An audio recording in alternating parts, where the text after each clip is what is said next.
how did you kill Jeffrey Epstein? Because you're not in power, but you have all the power. Dr. Baden, thanks for being here. Hey, good morning. Good morning. When did you realize that the Epstein family needed help? Well, I was asked by the brother, the next of kin, to be at the autopsy. And at the autopsy on day one, there were findings that were unusual for suicidal hanging and more consistent with ligature, homicidal strangulation. Lexi, who's making this claim? Debbie's a forensic pathologist from New York called Dr. Michael Baden, and he says that the brother of disgraced millionaire Jeffrey Epstein asked him to sit in on the autopsy, and in doing so, he believes that the findings are more consistent with strangulation than suicidal hanging. At the time he was found allegedly hanging by a homemade ligature of sheets. Are you saying you don't think it was suicide? I think that the evidence points toward homicide rather than suicide. Why?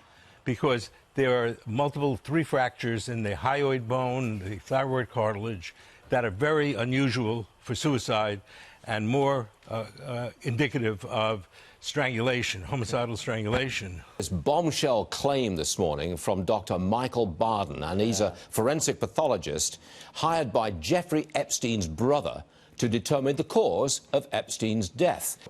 Cause, hanging, manner, suicide. You say that his fatal injuries are consistent with homicide? More consistent with homicide. And in fact, at the time of the autopsy, the doctor doing the autopsy didn't think there was enough information to say suicide, so she put it pending further study. And then for some reason, and they want to know, the family wants to know, why was it changed from pending further study to homicide afterwards? Where to from here?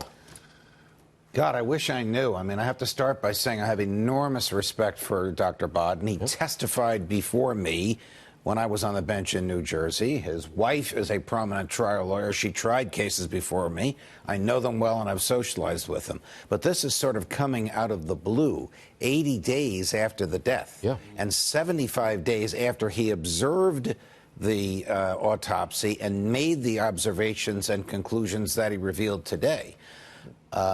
So it's a head-scratcher. Well, can it be opened up again? Yes. It can? Yes. But the way to open it up is to go to the FBI and say, where's the ligature? Where's the instrument that actually choked him? It just doesn't make sense that the highest-profile prisoner in America, someone forgot to guard him. So I want to understand, I think everyone wants to understand what really happened. We're wondering whether or not this story is changing. New York City Mayor Bill de Blasio agreeing with the famed pathologist Michael Baden that there is something fishy about the death of Jeffrey Epstein in prison. Well, certainly when you talk about where the financing came from, it came from the Epstein family. However, let's not forget here, he is not coming out and saying it's a homicide. He is saying that the evidence that he saw at the autopsy, he was there with the chief medical examiner, and the 3 broken bones in the throat, as well as hemorrhaging in the eyes and deep marks around the neck, he says, are indicative of a homicidal action and not a hanging.